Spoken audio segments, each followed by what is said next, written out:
Ladies and gentlemen, the gardener that admits that he doesn't know everything there is to know about gardening. Ladies and gentlemen, it's the Morning Gardener.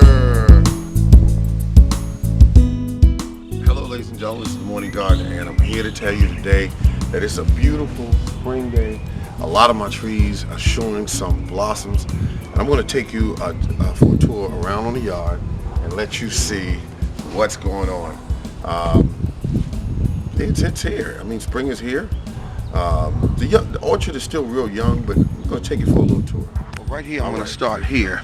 These are the cuttings of the raspberries from my original plant that I think I paid about $2.79 for it. It was one they was getting ready to get rid of, and that was a few years ago. Now I'm getting some cuttings off them. They kind of smartened up and said I'm going to get some cuttings.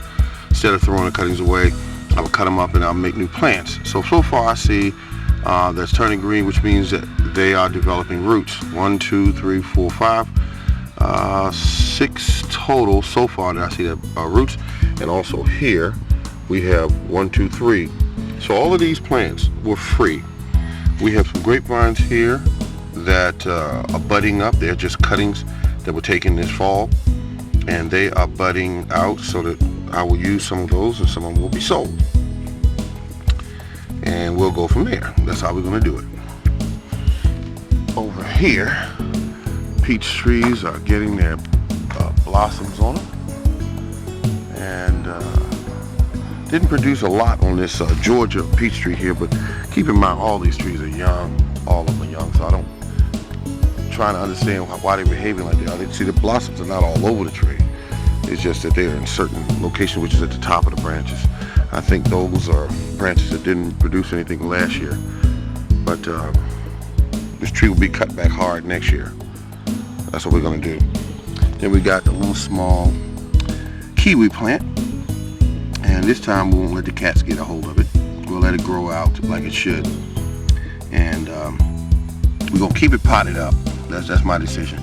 It's going to be put in a much larger pot as it grows. We're going to we'll probably stop it in about a 40-gallon pot so that it can grow the way it should.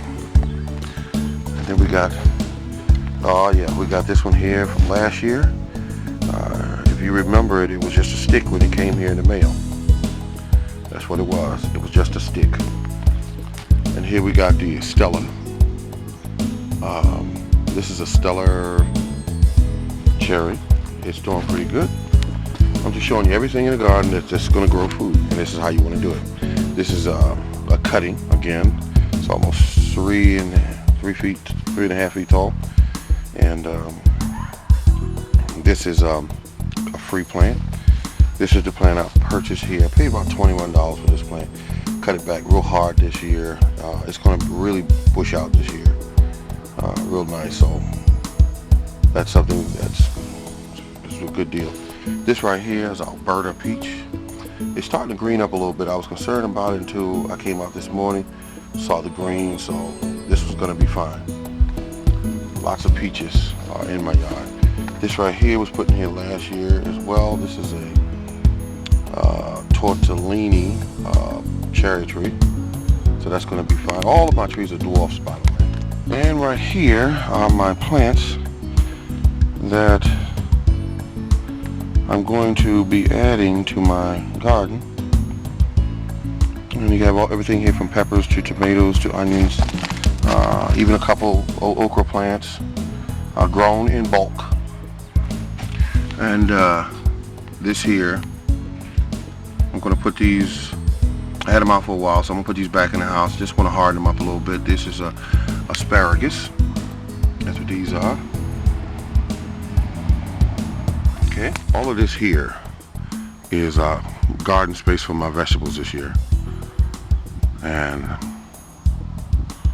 I made it a lot wider than it was last year by maybe about 200-300 feet I added on to it. This is all gardening space. Beans and okra's already been planted. All of it looks desolate right now because, you know, it's still young. It hasn't had time to come above the surface of the soil. But over here, We have onions, we have garlic, and we have shallot.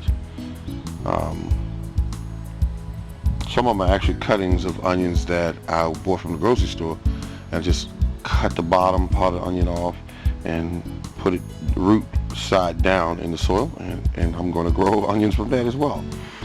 And over here we got the strawberries, and they are growing from where they're growing in a bed with onions. That's how I wanted to do it. We got a lot of these insects flying around with the black and yellow wings. A lot of them over here in this area for some reason. We have the grapevines from the cuttings, and then we got the tree over here. It's got these bugs all over this tree here. I guess they're interested in the blossoms. This is a tortellini cherry tree. This one here is about 3 years old, and let me back off. I got this bee. He's going to help with the pollination. My Granny Smith apple tree. This is the one that's about 2.5 years old. It is a dwarf, and it's leafing out real nice. It's still early. You see I got the branches kind of spread out with a piece of wood just to get a better profile of the tree. So that's the Granny Smith. That's one of my favorite apples. That tree, as I mentioned earlier, is a dwarf, and right next to it is grown in a high density planting. This is a Fuji and also a Honey Crisp, and I have the duplicate on the other side of the garage, which is right here. They're very young, but then we got the biggest tree here, which is in the center. It's about 2.5 years old, and this here is a Honey Crisp. And again, the branches have been spread with the wood across to get a better profile to the tree. But I don't see any blossoms as of yet.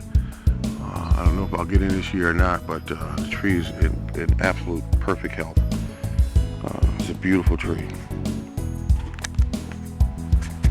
Well, I hope that you enjoyed that tour, and I hope that you got some information out of it that you can use for your orchard. But whatever you do, start something. This is the Morning Gardener Show.